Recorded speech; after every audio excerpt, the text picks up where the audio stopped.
ਤੱਕ ਦੀ ਜਿਹੜੀ ਆਪਣੀ ਵਿਚਾਰ ਸੀਗੀ, ਇੱਥੋਂ ਤੱਕ ਦੀ ਜੋ ਆਪਾਂ ਵਿਚਾਰ ਕੀਤੀ ਹੈ, ਇਹਦੇ ਬਾਬਤ ਕੋਈ ਸਵਾਲ ਹੈ ਜਾਂ ਕੋਈ ਸ਼ੰਕਾ ਹੈ ਜਾਂ ਕੋਈ ਆਪਾਂ ਨੂੰ ਲੱਗ ਰਿਹਾ ਵੀ ਆਹ ਗੱਲ ਠੀਕ ਹੈ ਜਾਂ ਗਲਤ ਹੈ, ਕਿਸੇ ਵੀ ਕਿਸਮ ਦੀ ਹੋਵੇ, ਉਹ ਸ਼ੇਅਰ ਕਰੋ।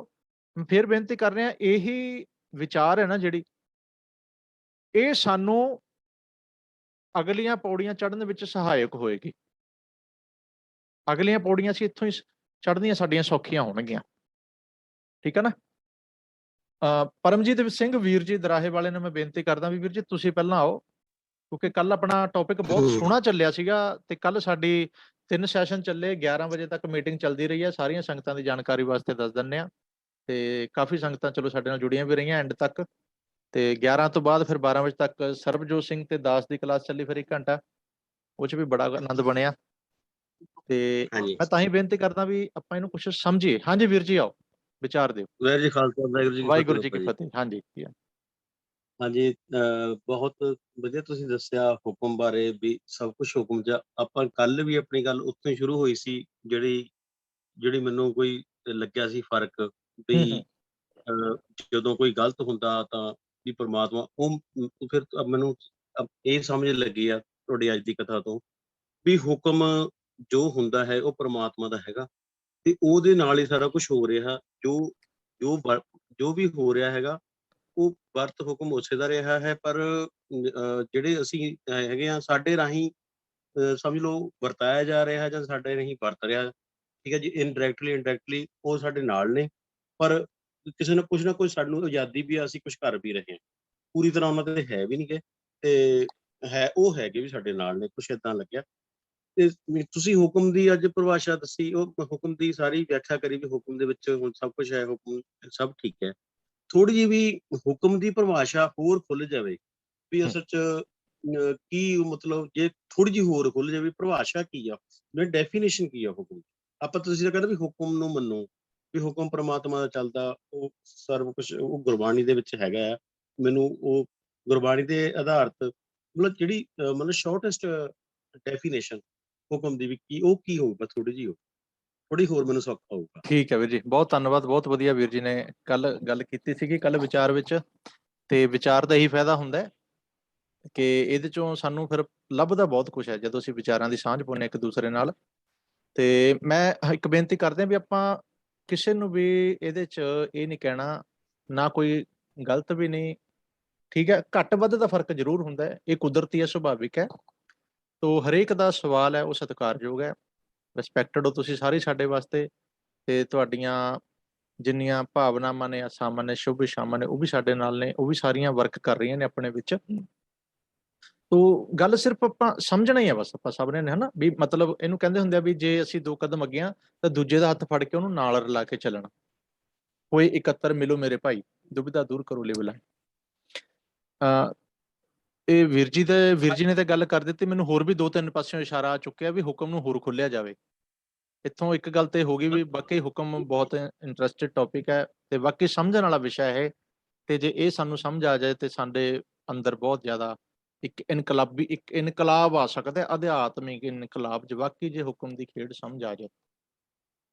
ਇੱਕ ਹੁਣ ਸੈਕਿੰਡ ਬਾਬਾ ਜੀ, ਮੈਂ ਇੱਕ ਗੱਲ ਕਹਿਣੀ ਚਾਹੁੰਦਾ ਸੀ ਥੋੜੀ ਜਿਹੀ, ਵੀ ਹਾਂਜੀ ਜਿਹੜੀ ਤੁਸੀਂ ਪਰਿਭਾਸ਼ਾ ਹੋਏਗੀ ਨਾ ਜੀ, ਉਹ ਮਤਲਬ ਇੱਕ ਤਾਂ ਡੈਫੀਨੇਟਲੀ ਗੁਰਬਾਣੀ ਤੇ ਹੋਏਗੀ, ਦੂਸਰਾ ਉਹ ਸਾਡੇ ਜੀਵਨ ਦੇ ਵਿੱਚ ਜਿਹੜਾ ਅਸੀਂ ਜੋ ਕਰਦੇ ਹਾਂ ਰੋਜ਼ਮर्रा, ਜਾਂ ਮਤਲਬ ਉਸ ਨਾਲ ਜੇ ਐਗਜ਼ਾਮਪਲ ਜੋ ਹੋਊਗੀ ਜ਼ਿਆਦਾ ਵਧੀਆ ਲੱਗੇ, ਮਤਲਬ ਵਧੀਆ ਹੋ ਜਾਊਗਾ ਹੋਰ ਵੀ।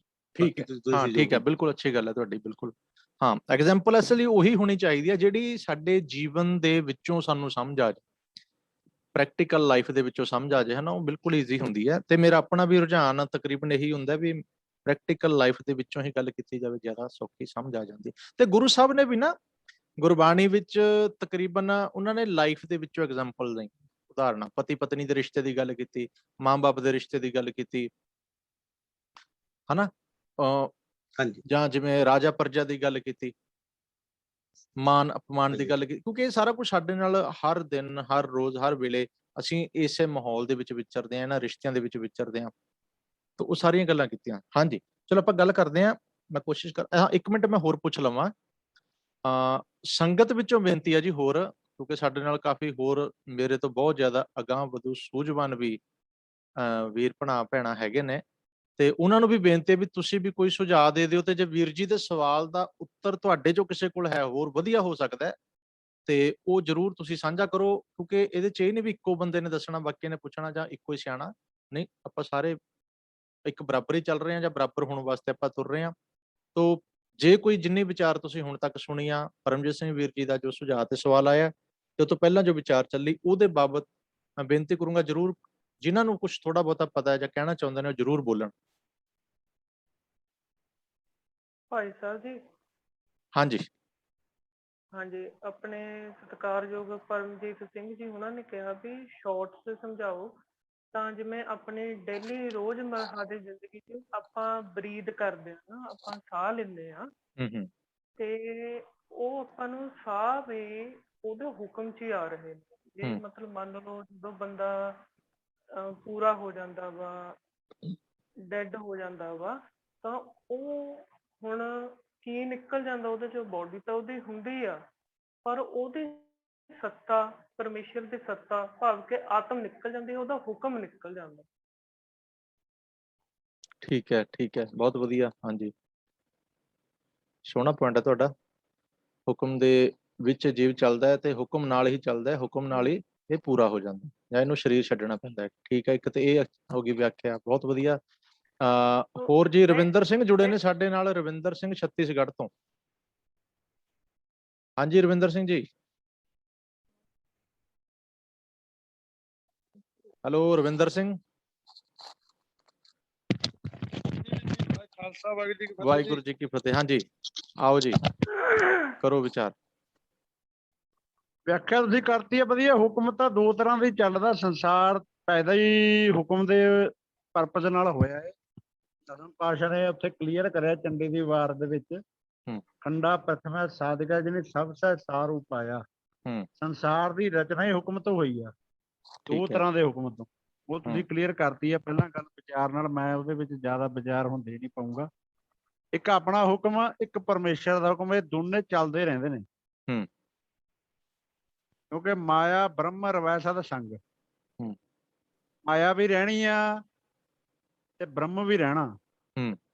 ਇਹ ਸੰਸਾਰ ਦੀ ਰਚਨਾ ਇਸੇ ਤਰ੍ਹਾਂ ਚੱਲਦੀ ਆ, ਇਸੇ ਤਰ੍ਹਾਂ ਚੱਲੂਗੀ ਵੀ। ਅਗਰ ਦੂਜਾ ਹੁਕਮ ਨਾ ਹੁੰਦਾ, ਮਨ ਭਾਉਂਦਾ ਹੁਕਮ ਨਾ ਹੁੰਦਾ, ਤਾਂ ਇਹ ਰਚਨਾ ਹੀ ਨਹੀਂ ਸੀ। ਠੀਕ ਹੈ, ਠੀਕ ਹੈ ਜੀ। ਬਾਕੀ ਤੁਸੀਂ ਇਹਨੂੰ ਥੋੜਾ ਜਿਹਾ ਹੋਰ ਕਲੀਅਰ ਕਰ ਦਿਓ, ਮੇਰੇ ਨਾਲੋਂ ਠੀਕ ਹੈ, ਵੱਧ ਤੁਸੀਂ। ਹਾਂਜੀ, ਹੋਰ ਕੋਈ?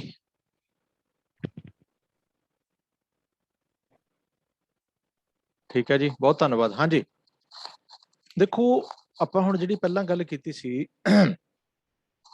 ਹੁਕਮ ਇੱਕ ਤਾਂ ਹੁੰਦਾ ਸੈਕਿੰਡ, ਇੱਕ ਹੁੰਦਾ ਸੈਕਿੰਡ ਦਾ 100ਵਾਂ ਹਿੱਸਾ। ਉਹ ਜਿਹੜਾ 100ਵਾਂ ਹਿੱਸਾ ਨਾ, ਸੈਕਿੰਡ ਦਾ 100ਵਾਂ ਹਿੱਸਾ, ਉਹ ਹਿੱਸਾ ਵੀ ਹੁਕਮ ਤੋਂ ਬਾਹਰ ਨਹੀਂ ਹੈ। ਪਹਿਲੀ ਗੱਲ ਤਾਂ ਇਹ ਹੋ ਗਈ ਵੀ ਹੁਕਮ 'ਚ ਕੀ ਹੁੰਦਾ। ਪਰਮੇਸ਼ਰ ਦਾ ਜਿਹੜਾ ਹੁਕਮ ਹੈ, ਜਿਹੜਾ ਸੱਚ ਦਾ ਹੁਕਮ ਹੈ, ਜਿਹਨੇ ਸ੍ਰਿਸ਼ਟੀ ਸਾਜੀ, ਜਿਹੜਾ ਸਾਡੇ ਸਭ ਤੇ ਲਾਗੂ ਵੀ ਹੁੰਦਾ ਹੈ। ਇੱਕ ਤਾਂ ਉਹ ਹੁਕਮ ਹੋ ਗਿਆ। ਇੱਕ ਹੁਕਮ ਹੋ ਗਿਆ ਹੁਣ ਸਾਡੇ ਆਪਣਾ ਮਨ ਦਾ। ਜਿਵੇਂ ਘਰ ਦੇ ਵਿੱਚ ਆਪਾਂ ਕੱਲ ਇੱਕ ਗੱਲ ਕੀਤੀ ਸੀ ਬਜ਼ੁਰਗਾਂ ਦੀ, ਇੱਕ ਵੱਡਾ ਪਰਿਵਾਰ ਹੈ, ਖਾਨਦਾਨ ਹੈ, ਉਹਦੇ ਚ ਦਾਰ ਜੀ ਨੇ, ਦਾਦਾ ਜੀ, ਗ੍ਰੈਂਡਪਾ, ਤੇ ਸਾਰਾ ਪਰਿਵਾਰ ਉਹਨਾਂ ਦਾ ਆਦਰ ਮਾਣ ਕਰਦਾ, ਸਤਿਕਾਰ ਕਰਦਾ। ਜੋ ਕਹਿੰਦੇ ਨੇ 7 ਬਚਨ, ਜੋ ਉਹਨਾਂ ਨੇ ਗੱਲ ਕਰਤੀ ਓਕੇ, ਤਾਂ ਸਾਰਿਆਂ ਦੀ ਓਕੇ, ਕੋਈ ਦਿੱਕਤ ਨਹੀਂ। ਪਰਿਵਾਰ ਚ ਖੁਸ਼ੀ ਹੈ, ਕਿਹੜਾ ਕੋਈ ਟੈਨਸ਼ਨ ਨਹੀਂ। ਉਹਨੂੰ ਪਤਾ ਬਾਪੂ ਨੇ ਟੈਨਸ਼ਨ ਲੈਣੀ ਹੈ, ਬਾਪੂ ਨੇ ਫੈਸਲਾ ਕਰਨਾ ਹੈ, ਇਹਨੇ ਸਰਬਸੰਮਤ ਜੋ ਕਰਤਾ ਠੀਕ ਹੈ, ਸਾਨੂੰ ਲੋੜ ਹੀ ਨਹੀਂ, ਸਿਆਣੇ ਬੰਦੇ ਨੇ, ਆਪੇ ਫੈਸਲਾ ਕਰਨਗੇ, ਆਪੇ ਸੋਚ ਸਕਦੇ ਆ, ਵਧੀਆ, ਠੀਕ ਹੈ ਜੀ। ਇੱਕ ਬੱਚਾ ਪੈਦਾ ਹੋਇਆ, ਤੀਜੀ ਚੌਥੀ ਪੀੜ੍ਹੀ ਆ ਗਈ, ਉਹ ਬੜਾ ਜਿੱਦੀ ਹੈ, ਸਾਲ 1.5 ਸਾਲ ਦਾ ਹੋ ਗਿਆ, ਜਿੱਦੀ ਆ, ਰੋਈ ਜਾਂਦਾ ਹੈ ਮਾੜੀ ਮਾੜੀ ਗੱਲ ਤੇ, ਖਿਡੌਣੇ ਦੂਜੇ ਦੇ ਖੋਹਦਾ ਹੈ, ਲੜਦਾ, ਝਗੜਦਾ।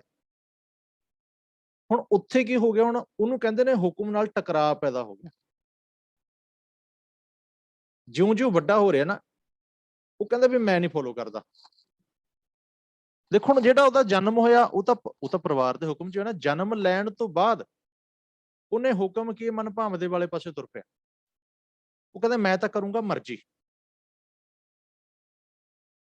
ਬਜ਼ੁਰਗ ਨੇ ਬੱਚੇ ਪੜ੍ਹਾਏ ਲਿਖਾਏ, ਬਾਹਰ ਭੇਜੇ, ਸਾਰੇ ਪਾਸੇ ਦੇਸ਼ ਵਿਦੇਸ਼ ਘੁੰਮੇ, ਕੰਮਕਾਰ ਵਧੀਆ ਕਰਨ ਲੱਗ ਗਏ, ਸੈਟਲ ਹੋ ਗਏ, ਜੋਬ ਕਰ ਲਈਆਂ, ਸਾਰਾ ਉਹਨਾਂ ਨੇ ਆਪਣਾ ਆਰ ਪਰਿਵਾਰ ਵੀ ਸੰਭਾਲ ਲਿਆ। ਪਰ ਇੱਕ ਵਿਰੋਧ ਚ ਆ ਗਿਆ ਅੱਗੇ, ਇਹ ਆਉਂਦਾ, ਇਹ ਵੀ ਕੁਦਰਤੀ, ਇਹ ਵੀ ਖੇਡ ਆ ਪਰਮੇਸ਼ਰ ਦੀ, ਅਸਲ 'ਚ ਇਹ ਵੀ ਧਿਆਨ 'ਚ ਰੱਖੀ। ਉਹ ਕੱਲੇ ਦੀ ਖੇਡ ਕਈਆਂ ਨੂੰ ਬਹੁਤ ਕੁਝ ਸਿਖਾ ਪੜ੍ਹਾ ਜਾਏਗੀ। ਜਿਵੇਂ ਔਰੰਗਜ਼ੇਬ ਸੀ, ਹੁਣ ਜ਼ਾਲਮ ਰਾਜੇ ਤਾਂ ਦੁਨੀਆ 'ਚ ਥੋੜੇ ਹੀ ਹੋਏ ਨੇ ਨਾ, ਮਾਰੇ ਤਾਂ ਲੱਖਾਂ ਕਰੋੜਾਂ ਲੋਕ ਗਏ ਉਹਨਾਂ ਦੇ ਜ਼ੁਲਮਾਂ ਨਾਲ, ਪਰ ਉਹ ਤਾਂ ਥੋੜੇ ਹੀ ਹੋਏ ਨੇ। ਪਰ ਉਹ ਥੋੜੇ ਵੀ ਦੁਨੀਆ ਨੂੰ ਬਹੁਤ ਕੁਝ ਸਿਖਾਉਂਦੇ ਨੇ ਬਾਕੀ ਲੋਕਾਂ ਨੂੰ, ਭਾਈ ਇਹਨਾਂ ਮਗਰ ਨਹੀਂ ਲੱਗਣਾ, ਇਹਨਾਂ ਵਰਗੇ ਨਹੀਂ ਬਣਨਾ, ਇਹਨਾਂ ਤੋਂ ਪਰੇ ਰਹਿਣਾ, ਇਹਨਾਂ ਨਾਲ ਕੋਈ ਸਾਂਝ ਨਹੀਂ ਰੱਖਣੀ, ਇਹ ਕਿਸੇ ਦੇ ਨਹੀਂ ਹੁੰਦੇ। ਉਹ ਪਰਮੇਸ਼ਰ, ਉਹ ਸ਼ਕਤੀ ਉਹਨਾਂ ਨੂੰ ਪਰਮੇਸ਼ਰ ਹੀ ਪੈਦਾ ਕਰਦਾ। ਫਿਰ ਉਹ ਦਿਖਾਉਂਦਾ ਵੀ ਆ ਦੇਖੋ, ਜਦੋਂ ਇਹ ਮਨਮਰਜ਼ੀ ਵਾਲੇ ਪਾਸੇ ਜੀਵ ਤੁਰਦਾ ਤੇ ਹਾਲਾਤ ਕੀ ਬਣਦੇ ਨੇ, ਕਿੱਥੇ ਗੱਲ ਚਲੀ ਜਾਂਦੀ ਹੈ, ਕਿਵੇਂ ਵਿਰੋਧ ਪੈਦਾ ਹੁੰਦਾ, ਕਿਵੇਂ ਟਕਰਾਅ ਪੈਦਾ ਹੁੰਦੇ ਨੇ, ਕਿਵੇਂ ਲੜਾਈਆਂ ਹੁੰਦੀਆਂ ਨੇ, ਕਿਵੇਂ ਅੱਗਾਂ ਲੱਗਦੀਆਂ ਨੇ, ਕਿਵੇਂ ਦੰਗੇ ਫਸਾਦ ਹੁੰਦੇ ਨੇ। ਇੱਕੋ ਬੰਦੇ ਦੇ ਹੁਕਮ ਕੀ ਮਨ ਭਾਵ ਦੇ ਵਿੱਚੋਂ ਵੀ ਬਸ ਮੈਂ ਏਦਾਂ ਨਹੀਂ ਹੋਣ ਦੇਣਾ, ਮੈਂ ਏਦਾਂ ਕਰ ਦੇਣਾ, ਬਸ ਆਹੀ ਗੱਲ। ਕਿਉਂ? ਮੈਂ ਰਾਜਾ, ਮੇਰੇ ਕੋਲ ਪਾਵਰ ਹੈ, ਹੰਕਾਰ ਆ ਗਿਆ ਉੱਥੇ। ਉਹਨੂੰ ਕਿਹਾ ਹੁਕਮ ਕੀ ਮਨ ਭਾਵਦੇ, ਰਾਹ ਭੀੜੇ ਅੱਗੇ ਜਾ ਬਣਾ, ਅੱਗੇ ਜਾ ਕੇ ਫਿਰ ਕਿਹੜਾ ਨੰਗਾ ਦੋਜ਼ਕ ਚੱਲਿਆ ਤਾਂ ਦਿਸੈ ਖਰਾ ਡਰਾਵਣਾ, ਕਰ ਔਗਣ ਪਛੋਤਾਵਣਾ। ਔਗਣ ਕੀ ਹੈ? ਹੁਕਮ ਦਾ ਵਿਰੋਧ ਹੀ ਔਗਣ ਹੈ ਸਭ ਤੋਂ ਵੱਡਾ। ਉੱਥੇ ਪਛਤਾਵਾ, ਫਿਰ ਉਹ ਜੀਵ ਆਤਮਾ ਪਤਾ ਨਹੀਂ ਕਿੰਨੇ ਜਨਮਾਂ ਤੱਕ ਇਹ ਪਛਤਾਵਾ ਨਹੀਂ ਮਿਟ ਪਾਉਂਦਾ ਹੈ। ਗਰਭ ਜੋਨ ਨੂੰ ਦੁੱਖ ਮੰਨਿਆ, ਜਨਮ ਜਨਮ ਨੂੰ ਦੁੱਖ ਤਾਂ ਹੀ ਮੰਨਿਆ ਮਹਾਰਾਜ ਨੇ। ਜਿਹੜਾ ਅਸੀਂ ਹੁਣ ਹੁਕਮ ਵਰਤਦਾ ਸੀ ਅੰਦਰ, ਹੁਕਮ ਤਾਂ ਵਰਤਦਾ ਸੀ ਅੰਦਰ ਮੇਰੇ ਨਾਲ, ਸੋ ਸਤਿਗੁਰ ਪਿਆਰਾ ਮੇਰੇ ਨਾਲ ਹੈ। ਜਿਹੜੀ ਗੱਲ ਸਰਬਜੋਤ ਸਿੰਘ ਨੇ ਕੀਤੀ ਕਿ ਅਸੀਂ ਉਹਦੇ ਸਵਾਸ ਲੈ ਰਹੇ ਹਾਂ, ਅਸੀਂ ਜੀ ਰਹੇ ਹਾਂ ਨਾ, ਸਾਡਾ ਜੀਵਨ ਚੱਲ ਰਿਹਾ, ਅਸੀਂ ਵੱਡੇ ਹੋ ਰਹੇ ਹਾਂ, ਸਾਡੀ ਹਾਰਟ ਬੀਟ ਚੱਲ ਰਹੀ ਆ, ਸਾਡੀ ਬੋਡੀ 'ਚ ਬਲੱਡ ਸਰਕੂਲੇਟ ਹੋ ਰਿਹਾ, ਸਾਡਾ ਸਾਰੀ ਬੋਡੀ ਦੇ ਪਾਰਟਸ ਕਰਮ ਕਰ ਰਹੇ ਨੇ, ਇਹ ਉਹਦੇ ਹੁਕਮ 'ਚ ਹੀ ਕਰ ਰਹੇ ਨੇ। ਇਹ ਸਾਡੀ ਕੋਈ ਕਲਾ ਨਹੀਂ ਹੈਗੀ ਇਹਦੇ 'ਚ। ਅਸੀਂ ਖੂਨ ਥੋੜੀ ਬਣਾ ਲਿਆ, ਅਸੀਂ ਖੂਨ ਬਣਾ ਸਕਦੇ ਹਾਂ? ਰੋਟੀਆਂ ਤੋਂ ਖੂਨ ਅੱਜ ਤੱਕ ਕੋਈ ਮਸ਼ੀਨ ਨਹੀਂ ਲੱਗੀ ਦੁਨੀਆ 'ਚ ਜਿਹੜੀ ਰੋਟੀ ਤੋਂ ਖੂਨ ਬਣਾ ਦੇਵੇ। ਸੈੱਲ ਨਹੀਂ ਬਣ ਪਾਉਂਦੇ ਸਾਡੀ ਬੋਡੀ ਦੇ ਕਿਸੇ ਤੋਂ, ਸਾਡਾ DNA ਸਭ ਦਾ ਅਲੱਗ-ਅਲੱਗ ਹੁੰਦਾ ਹੈ। ਰੋਟੀ ਤੋਂ ਹੱਡੀਆਂ ਨਹੀਂ ਬਣਦੀਆਂ, ਰੋਟੀ ਤੋਂ ਦੰਦ ਨਹੀਂ ਬਣਦੇ, ਇਹਦੇ 'ਚ ਸਾਰਾ ਕੁਝ ਬਣਦਾ, ਫਿਰ ਇਹ ਚੱਲ ਵੀ ਰਿਹਾ। ਹੁਣ ਇਹ ਜਿਹੜੀ ਇੰਨਾ ਬਰੀਕ ਸਿਸਟਮ ਜਿਹੜਾ ਫਿੱਟ ਕੀਤਾ, ਐਡੀ ਜ਼ਬਰਦਸਤ ਪਲੈਨਿੰਗ ਤਿਆਰੀ ਕੀਤੀ, ਇਹਨੂੰ ਸਾਰੇ ਨੂੰ ਜੋੜਿਆ, ਇਹਨੂੰ ਮੈਨੂਫੈਕਚਰ ਕੀਤਾ, ਇਹ ਕਿਹਨੇ ਕੀਤਾ? ਫਿਰ ਇਹਦੇ 'ਚ ਸਵਾਸ ਪਾਏ, ਇਹਨੂੰ ਚਲਾਇਆ। ਮਿੱਟੀ, ਇਹਨੂੰ ਕਹਿੰਦੇ ਹੈ ਤਾਂ ਮਿੱਟੀ ਆ, ਪਰ ਮਿੱਟੀ ਬੋਲਣ ਦਾ ਤੀ। ਬਾਹਰ ਵੀ ਘੁਮਿਆਰ ਮਿੱਟੀ ਨਾਲ ਭਾਂਡੇ ਬਣਾਉਂਦਾ, ਪਰ ਉਹਦੇ ਭਾਂਡੇ ਬੋਲਦੇ ਨਹੀਂ। ਜਿਹੜੇ ਘੁਮਿਆਰ ਨੇ ਭਾਂਡੇ ਬਣਾਏ ਨੇ ਬੋਲਦੇ ਨਹੀਂ, ਵੱਡੇ ਛੋਟੇ ਨਹੀਂ ਹੁੰਦੇ, ਹੱਸਦੇ ਰੋਂਦੇ ਨਹੀਂ। ਆਹ ਮਿੱਟੀ ਹੱਸਦੀ ਵੀ ਆ, ਰੋਂਦੀ ਵੀ ਆ, ਵੱਡੀ ਵੀ ਹੋ ਰਹੀ ਆ, ਖੁਸ਼ ਵੀ ਹੋ ਰਹੀ ਆ, ਦੁੱਖ ਸੁੱਖ ਵੀ ਲੱਗ ਰਿਹਾ, ਇਹਨੂੰ ਸਾਰਾ ਕੁਛ ਪਤਾ ਲੱਗ ਰਿਹਾ। ਮਿੱਟੀ ਦੌੜ ਭੱਜ ਰਹੀ ਹੈ। ਮਾਟੀ ਕਾ ਪੁੱਤਰਾ ਕੈਸੇ ਨਚਤ ਹੈ, ਕਬੀਰ ਮਾਟੀ ਕੇ ਹਮ ਪੁੱਤਰੇ, ਮਾਨਸ ਰਾਖਿਓ ਨਾਉ। ਤਾਂ ਹੁਣ ਕਹਿੰਦੇ ਪਿੱਛੇ ਖੇਡ ਕਿਹਦੀ ਹੈ? ਪਿੱਛੇ ਹੁਕਮ ਦੀ ਉਹ ਖੇਡ ਹੈ। ਮੈਂ ਕੱਲ ਵੀ ਬੇਨਤੀ ਕੀਤੀ ਸੀ, ਜਨਮ ਉਹ ਕੀਤਾ ਨਹੀਂ, ਜਨਮ ਹੋਇਆ। ਇਹ ਫਰਕ ਹੈ ਕੀਤੇ ਤੇ ਹੋਣ ਦੇ ਵਿੱਚ। ਜੇ ਕੀਤਾ ਫਿਰ ਮੈਂ ਵੱਡਾ, ਜੇ ਹੋਇਆ ਫਿਰ ਜਿਹਦੇ ਹੁਕਮ ਨਾਲ ਹੋਇਆ ਫਿਰ ਉਹ ਵੱਡਾ। ਮਾਰਿਆ ਨਹੀਂ, ਮਰਿਆ ਹੋਇਆ, ਮੌਤ ਦਾ ਹੁਕਮ ਹੋਇਆ ਤਾਂ ਮਰਿਆ।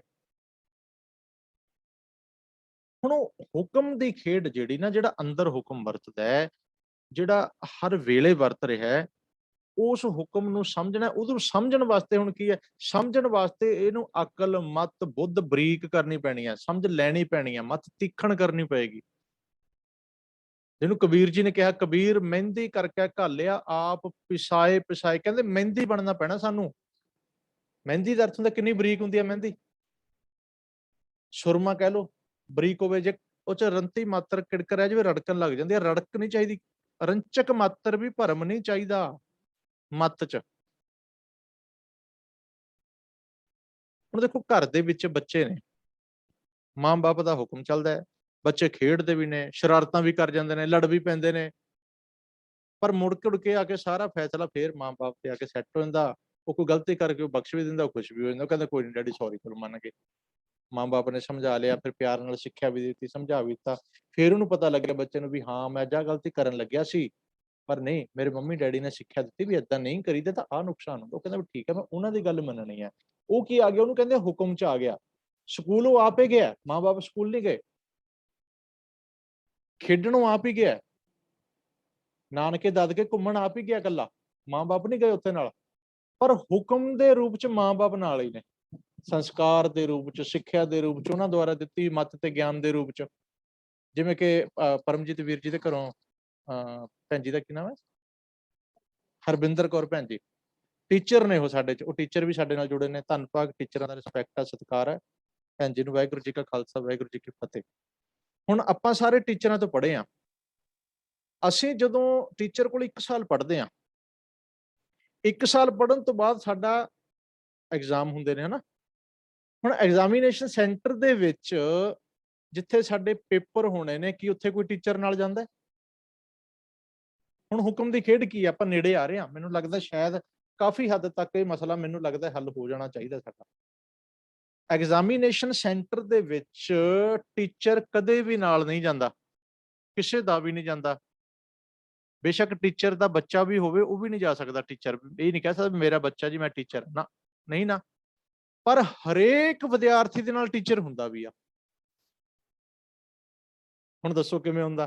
ਹੁਣ ਦੇਖੋ, ਇਹਨੂੰ ਕਹਿੰਦੇ ਆ ਹੈਗਾ ਵੀ ਆ ਤੇ ਹੈ ਵੀ ਨਹੀਂ। ਹੈਗਾ ਵੀ ਆ, ਹੈ ਵੀ ਨਹੀਂ। ਕਿਵੇਂ ਆ? ਹੁਣ ਫਿਜ਼ੀਕਲੀ ਰੂਪ ਚ, ਬੋਡੀ ਰੂਪ ਚ, ਸਰੀਰ ਰੂਪ ਚ ਟੀਚਰ ਨਹੀਂ ਹੈ। ਗਿਆਨ ਰੂਪ ਚ, ਸਿੱਖਿਆ ਰੂਪ ਚ, ਮੱਤ ਰੂਪ ਚ, ਵਿਦਿਆ ਰੂਪ ਚ, ਨੌਲੇਜ ਰੂਪ ਚ, ਜੋ ਉਹਨੇ ਡੰਡੇ ਮਾਰ ਮਾਰ ਕੇ ਪੜ੍ਹਾਇਆ, ਗਾਲਾਂ ਕੱਢ ਕੱਢ ਕੇ ਪੜ੍ਹਾਇਆ, ਸਿੱਖਿਆ ਦਿੱਤੀ, ਹਨਾ, ਜੋ ਤਾਨੇ ਮੇਣੇ ਮਾਰੇ, ਕੁਝ ਵੀ ਸੀ। ਟੀਚਰ ਦਾ ਮੰਤਵ ਕੀ ਸੀ? ਵੀ ਪੜ੍ਹ ਜਾਏ। ਗਿਆਨ ਹੁਕਮ ਵੀ ਕੀਤਾ, ਤਾੜਨਾ ਵੀ ਕੀਤੀ, ਸਖਤਾਈ ਵੀ ਕੀਤੀ। ਉਹ ਸਾਰੇ ਕੁਛ ਦੇ ਰੂਪ ਚ ਟੀਚਰ, ਸੌਖੇ ਰੂਪ ਚ ਕਹਿ ਲਈਏ, ਗਿਆਨ ਤੇ ਹੁਕਮ ਰੂਪ ਚ ਟੀਚਰ ਨਾਲ ਵੀ ਹੈ। ਕਿਉਂਕਿ ਉਹਦਾ ਪੜ੍ਹਾਇਆ ਹੀ ਲਿਖ ਰਿਹਾ, ਆਪਾਂ ਨੂੰ ਤਾਂ ਪਤਾ ਹੀ ਕੁਛ ਨਹੀਂ ਸੀ। ਜੋ ਟੀਚਰ ਨੇ, ਹੁਣ ਦੇਖੋ, ਹੈ ਵੀ ਨਹੀਂ ਤੇ ਹੈਗਾ ਵੀ ਆ। ਬਸ ਹੁਕਮ ਦੀ ਖੇਡ ਵੀਰ ਜੀ ਕੁਛ ਇਸ ਤਰ੍ਹਾਂ ਦੀ ਹੀ ਹੈ। ਇਹ ਦਿਸਦਾ ਵੀ ਨਹੀਂ, ਪਤਾ ਨਹੀਂ ਲੱਗਣਾ ਇਹਦਾ ਛੇਤੀ ਵੀ ਹੈ ਵੀ ਨਹੀਂ। ਆਪਾਂ ਕਹਿੰਦੇ ਦਿਖਦਾ ਤੇ ਹੈ ਨਹੀਂ, ਪਰ ਹੈਗਾ ਵੀ ਆ। ਲੱਗ ਵੀ ਨਹੀਂ ਰਿਹਾ, ਲੱਗ ਵੀ ਰਿਹਾ। ਇਸੇ ਤਰ੍ਹਾਂ ਹੁਣ ਸਰੀਰਕ ਰੂਪ ਚ ਰੱਬ ਸਾਡੇ ਨਾਲ ਨਹੀਂ, ਉਹ ਗਿਆਨ ਰੂਪ ਚ ਸਾਡੇ ਨਾਲ ਆ। ਜਿਵੇਂ ਵਿਦਿਆਰਥੀ ਨਾਲ ਟੀਚਰ ਹੁੰਦਾ ਹੈ, ਵਿਦਿਆਰਥੀ ਨਾਲ ਮਾਂ-ਬਾਪ ਦੇ ਸੰਸਕਾਰ, ਸਿੱਖਿਆਵਾਂ, ਸੋਚ ਹੁੰਦੀ ਹੈ, ਉਸੇ ਤਰ੍ਹਾਂ ਪਰਮੇਸ਼ਰ ਗਿਆਨ ਰੂਪ ਚ, ਅਕਲ, ਮਤ, ਸੰਸਕਾਰ, ਵਿਚਾਰਧਾਰਕ ਰੂਪ ਦੇ ਵਿੱਚ ਗੁਰੂ ਵੀ ਸਾਡੇ ਨਾਲ ਹੈ। ਉਸੇ ਨੂੰ ਕਿਹਾ ਸੀ ਗੁਰ ਮੇਰਾ ਸੰਗ ਸਦਾ ਹੈ ਨਾਲੇ। ਜਦੋਂ ਇਹ ਗੱਲ ਸਮਝ ਆ ਗਈ, ਉੱਥੇ ਫਿਰ ਮਨ ਮੱਤ ਹੈ ਜਿਹੜੀ ਉਹ ਪਿੱਛੇ ਹਟਣੀ ਸ਼ੁਰੂ ਹੋ ਜਾਂਦੀ। ਦੁਰਮਤ ਵੀ ਕਿਹਾ ਉਹਨੂੰ। ਜਿਹੜਾ ਤਾਂ ਚੰਗਾ ਬੱਚਾ ਹੁੰਦਾ ਹੈ, ਹੁਕਮ ਫੋਲੋ ਕਰਨ ਵਾਲਾ, ਟੀਚਰ ਦੀ ਗੱਲ ਮੰਨਣ ਵਾਲਾ, ਉਹ ਕਿਸੇ ਸਵਾਲ ਤੇ ਅੜ ਜਾਏ ਤੇ ਉਹਨੂੰ ਕੋਈ ਬੱਚਾ ਨਾਲ ਦਾ ਕਹਿੰਦੇ ਵੀ ਮੇਰੇ ਤੋਂ ਨਕਲ ਮਾਰ ਲੈ ਜਾਂ ਮੇਰੇ ਤੋਂ ਪਰਚੀ ਲੈ ਲਓ, ਕਹਿੰਦਾ ਨਾ ਵੀ ਇਹ ਗਲਤ ਕੰਮ ਨਹੀਂ। ਮੈਂ ਇਹ ਚੀਜ਼ਾਂ ਪੜ੍ਹੀਆਂ ਨਹੀਂ, ਮੇਰੇ ਟੀਚਰ ਨੇ ਸਿਖਾਈਆਂ ਹੀ ਨਹੀਂ, ਮੇਰੇ ਗੁਰੂ ਨੇ ਮੈਨੂੰ ਵੀ ਸਿੱਖਿਆ ਦਿੱਤੀ ਨਹੀਂ, ਮੈਂ ਕਿਉਂ ਕਰਾਂ ਬਈ। ਹੁਣ ਇੱਕ ਹੋਰ ਉਸੇ ਕਲਾਸ ਦਾ ਵਿਦਿਆਰਥੀ ਹੁੰਦਾ, ਉਹ ਮੌਕਾ ਭਾਲਦਾ ਹੁੰਦਾ ਹੈ, ਇੱਕੋ ਕਲਾਸ ਦੇ ਵਿਦਿਆਰਥੀ ਨੇ, ਉਹ ਨਕਲ ਵੀ ਮਾਰਦਾ, ਪਰਚੀ ਵੀ ਇੱਧਰ ਉੱਧਰ ਚੋਰੀ ਕਰ ਲੈਂਦਾ, ਕਿਸੇ ਵੀ ਤਰ੍ਹਾਂ ਦੀ ਉਹ ਚੀਟਿੰਗ ਕਰਨ ਦੀ ਕੋਸ਼ਿਸ਼ ਕਰ ਸਕਦਾ, ਕਰਦਾ। ਇੱਕ ਦੇਖੋ, ਉਹ ਤੋਂ ਦੂਰ ਹੋ ਕੇ ਵੀ ਹੁਕਮ ਚ ਹੈ, ਦੂਰ ਤਾਂ ਬੈਠਾ ਹੈ, ਸਰੀਰਕ ਤੌਰ ਤੇ ਨਾਲ ਨਹੀਂ, ਪਰ ਉਹਨੇ ਮੰਨ ਲਿਆ ਵੀ ਨਹੀਂ, ਪਿਆਰਾ ਮੇਰੇ ਨਾਲ ਹੀ ਹੈ, ਬਸ ਇਹਨੂੰ ਕਹਿੰਦੇ ਵੀ ਨਹੀਂ, ਉਹਦੀ ਪੜ੍ਹਾਈ ਮੇਰੇ ਨਾਲ ਹੈ, ਉਹਦੇ ਮੱਤ, ਸੰਸਕਾਰ, ਸਿੱਖਿਆ ਮੇਰੇ ਨਾਲ ਹੈ, ਉਹਨੂੰ ਕਹਿੰਦੇ ਉਹ ਹੁਕਮ ਚ ਚੱਲਿਆ। ਇੱਕ ਨੇ ਨਕਲ ਮਾਰ ਲਈ, ਪਰਚੀ ਚਲਾ ਲਈ, ਉਹ ਹੋ ਸਕਦਾ ਉਹਦੇ 80 ਆਏ ਹੋਣਗੇ, ਪਰਚੀਆਂ ਵਾਲੇ ਦੇ, ਚੀਟਿੰਗ ਵਾਲੇ ਦੇ ਹੋ ਸਕਦਾ 90 ਆ ਜਾਣ, 95 ਆ ਜਾਣ, ਪ੍ਰਤੀਸ਼ਤ ਤਾਂ ਵੱਧ ਗਈ। ਸੁੱਖ ਲੈ ਲਿਆ ਅੱਜ, ਹੁਣ ਦੁੱਖ ਦਾਰੂ ਸੁੱਖ ਰੋਗ ਪਿਆ ਵੀ ਮੈਂ ਨਾਲ ਹੀ ਕਰ ਦੇਣਾ, ਭਗਤੀ ਪਰਸੋਂ ਨੂੰ ਆਪਾਂ ਪੜਾਂਗੇ, ਥੋੜੀ ਜਿਹੀ ਵਿਆਖਿਆ। ਇੱਕ ਨੇ ਤਾਂ ਵਿਚਾਰੇ ਨੇ ਦੁੱਖ ਝੱਲ ਲਿਆ ਵੀ ਕੋਈ ਨਹੀਂ ਜੀ, ਚਲੋ ਵੀ ਮੈਂ ਦੇਖੋ ਜੀ ਮੈਂ ਗਲਤ ਕੰਮ ਨਹੀਂ ਕਰਦਾ, ਠੀਕ ਆ, ਮੈਂ ਦੁਖੀ, ਮੇਰੇ 20 ਨੰਬਰ ਘੱਟ ਆ ਜਾਣਗੇ, ਮੈਨੂੰ ਦੁੱਖ ਰਹੇਗਾ ਇਸ ਗੱਲ ਦਾ, ਮੈਂ ਆਹ ਪੜ੍ਹਾਈ ਨਹੀਂ ਕੀਤੀ, ਹਨਾ, ਵੀ ਮੈਨੂੰ ਦੁੱਖ ਆ, ਤਕਲੀਫ ਆ, ਮੈਨੂੰ ਹਾਰਟ ਹੋਇਆ। ਮੇਰੇ ਇੱਕ ਨੇ ਸੁੱਖ ਲੈ ਲਿਆ, ਪਰਚੀ ਚਲਾ ਲਈ, ਨਕਲ ਮਾਰ ਲਈ, ਇੱਧਰ ਉੱਧਰ ਪੁੱਛ ਕੇ ਮੇਰੇ ਤਾਂ 95 ਆ ਗਏ ਜੀ, ਮੇਰੇ ਤਾਂ 100 to 100 ਆ ਗਏ, ਬੜਾ ਸੁੱਖ ਹੋ ਗਿਆ, ਖੁਸ਼ੀ ਹੋ ਗਈ, ਉਹਨੂੰ ਆਨੰਦ ਮਾਣ ਰਿਹਾ, ਰਿਜ਼ਲਟ ਆ ਗਿਆ, ਹਨਾ। ਬਟ ਹੁਣ ਜਦੋਂ ਥੋੜੇ ਸਮੇਂ ਬਾਅਦ ਪ੍ਰੈਕਟੀਕਲ ਹੋਇਆ, ਪ੍ਰੈਕਟੀਕਲ ਹੈ ਨਹੀਂ ਸੀ, ਪਰਚੀ ਨਾਲ ਨੰਬਰ ਲੈ ਲਏ, ਉਹੀ ਸਵਾਲ ਜਦੋਂ ਪ੍ਰੈਕਟੀਕਲ ਰੂਪ ਚ ਆ ਗਿਆ, ਕਹਿੰਦੇ ਮੈਨੂੰ ਤਾਂ ਆਉਂਦਾ ਹੀ ਨਹੀਂ, ਉਹ ਕਹਿੰਦੇ ਇਹਨੂੰ ਜੇਲ੍ਹ 'ਚ ਕਰੋ, ਇਹ ਝੂਠਾ ਡਾਕਟਰ ਬਣਿਆ ਹੈ, ਡਿਗਰੀ ਝੂਠੀ ਹੈ ਇਹਦਾ ਰਿਪੋਰਟ ਕਾਰਡ ਝੂਠਾ, ਇਹਨੂੰ ਚੱਕੋ ਜੇਲ੍ਹ 'ਚ ਸੁੱਟੋ। ਉਹਦਾ ਸੁੱਖ ਜਿਹੜਾ ਉਦੋਂ ਵਾਲਾ ਸੀ ਉਹ ਰੋਗ ਬਣ ਗਿਆ, ਉਹਦਾ ਦੁੱਖ ਸੀ ਉਹਦੇ 80 ਸੀ, ਉਹ ਕਹਿੰਦਾ ਵੀ ਆਹ ਇਲਾਜ ਮੈਂ ਕਰ ਦੂੰਗਾ, ਹਾਂ ਮੈਨੂੰ ਪਤਾ, ਮੈਂ ਸਿੱਖਿਆ, ਮੈਂ ਕਰ ਦੂੰ, ਵੀ ਆਹ ਨਹੀਂ ਮੈਂ ਕਰ ਸਕਦਾ, ਇਹਨੂੰ ਅੱਗੇ ਲੈ ਜਾਓ। ਕਹਿੰਦੇ ਵੀ ਇਹਨੇ ਕਰਤਾ, ਇਹ ਠੀਕ ਆ, ਇਹਨੂੰ ਲਾਓ ਪੱਕੀ ਡਿਊਟੀ। ਉਹਦਾ ਉਸ ਟਾਈਮ ਦਾ ਦੁੱਖ ਅੱਜ ਦਾਰੂ ਬਣ ਗਿਆ। ਉਹ ਹੁਕਮ 'ਚ ਚੱਲਿਆ ਸੀ, ਭਾਣੇ 'ਚ ਚੱਲਿਆ ਸੀ, ਉਹ ਤੋਂ ਬਾਹਰ ਨਹੀਂ ਹੋਇਆ, ਉਹਨੂੰ ਫੋਲੋ ਕਰਦਾ ਸੀਗਾ, ਦੁਖੀ ਵੀ ਹੋਇਆ, ਪਰ ਉਹਨੇ ਦੁੱਖ ਨੂੰ ਦਾਰੂ ਬਣਾ ਲਿਆ। ਇੱਕ ਭਾਣੇ ਤੋਂ ਬਾਹਰ ਜਾ ਕੇ ਸੋਚਦਾ ਸੀ ਮੈਂ ਸੁਖੀ ਹਾਂ, ਮੈਂ ਤੇ ਆਨੰਦ ਮਾਣਦਾ, ਮੇਰੇ ਕੋਲ ਤਾਂ ਸਭ ਕੁਛ ਹੈ, ਮੈਂ ਨੰਬਰ ਵੀ ਵਧੀਆ ਲੈ ਲਏ, ਅੱਗੇ ਜਾ ਕੇ ਉਹਦਾ ਸੁੱਖ ਰੋਗ ਬਣ ਗਿਆ। ਹੁਣ ਉਹਦਾ ਸੀ ਮਨ ਭਾਉਂਦਾ ਹੁਕਮ। ਹੁਣ ਦੂਜੇ ਹੁਕਮ ਦੀ ਗੱਲ ਜਿਹੜੀ ਆਪਾਂ ਕੀਤੀ, ਇੱਕ ਨੇ ਮਨ ਭਾਉਂਦਾ ਹੁਕਮ ਕੀਤਾ, ਇੱਕ ਨੇ ਮਨ ਭਾਉਂਦਾ ਮਨ ਦੀ ਮਰਜ਼ੀ ਤਿਆਗ ਕੇ ਉਹ ਆਪਣੇ ਗੁਰ ਕੇ ਮਾਲਕ ਦੇ, ਮਾਂ ਬਾਪ ਦੇ ਜਾਂ ਟੀਚਰ ਦੇ ਭਾਣੇ 'ਚ ਚੱਲ ਪਿਆ, ਉਹ ਸਖਾ ਬੰਧਪ ਬਣ ਗਿਆ ਹੈ। ਉਹ ਲੰਮੀ ਹੋ ਜੀ, ਠੀਕ ਹੈ ਜੀ। ਤੇ ਇੱਥੋਂ ਤੱਕ ਹੁਣ ਦੱਸੋ ਵੀ ਤੱਕ ਦੀ